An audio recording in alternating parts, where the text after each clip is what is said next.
Around late February, early March, Carson told the Lunch Club guys, as well as a bunch of close friends of his at the time, that he had been sexting his fans. He explained that he had exchanged photos with the 17-year-old while he was 19, and that he was done with it. He hadn't done it in months. He was ashamed of what he had done, and all that stuff. Some context for you: early 2020 was when Carson was at the lowest point in his life. He was extremely depressed. Little did we actually know why, but I knew he had been struggling with imposter syndrome when it came to YouTube and social media and that kind of stuff. And that was something I could relate to in a pretty big way. So I was there for him. I would be in calls with him all the time, talking about anxiety, mental health, what it means to have this job, and how not to let it drive you up the wall, all that kind of stuff. And in that time, I got extremely close to him. I wouldn't call it best friends, but he was up there. And right after Carson had told us the truth, the Kate situation happened. And, regardless of what we felt about the Kate situation, we saw Carson's mental state decline even more.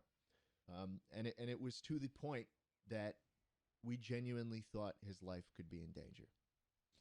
And I felt like I needed to be there for him. And that's why I stuck with him. And that's why people like Josh and Connor stuck with him. In March and April, we'd be in calls with him almost every night till the sun came up, trying to help him through what he was going through. And I just want to say, like, I never condoned what he had done. I'm not into kids, but I did trade nudes with people under the age of 18, which is very bad. I was 19. That's all you need right there. That's Carson's profile. There you go. There's all the stuff for that.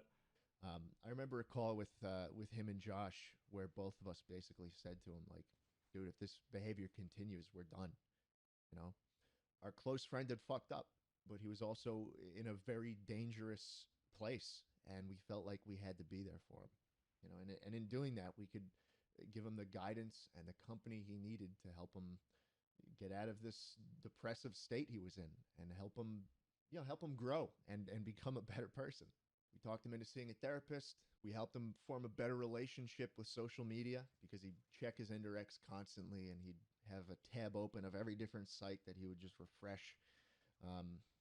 We talked him out of doing the impulsive shit he told us he was thinking of doing, like deleting all the social media and posting about Kate. And obviously some of those attempts were less successful than others. But so much time spent with the guy, just trying to be good friends for him, and trying to do what we thought was the right thing to do. But a few weeks ago, I started having some conversations with some of Carson's closest friends, including his former roommates. And in my discussions with them, I heard some things that suggested that Carson wasn't improving in the areas that he should have been. And he was showing signs of continuing some of his inappropriate behavior.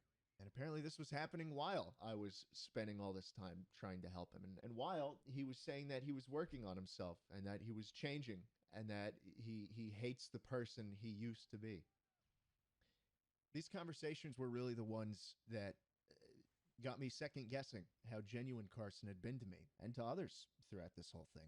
I remember me and Connor were in Austin at the time, and over a long-ass dinner, we just kind of put all the pieces together that we often ignored because of how close we were to him, and because of how well he had always treated us. There were always stories I'd hear from his roommates about how he treated them, and how he generally just acted, that I glossed over, and I shouldn't have. Also, seeing the DMs he exchanged with some of the girls that have come forward absolutely fucking disgusted me. Up until yesterday, I thought that all these encounters Carson had were very much, spur-of-the-moment mistakes that he regretted instantly. And that was very...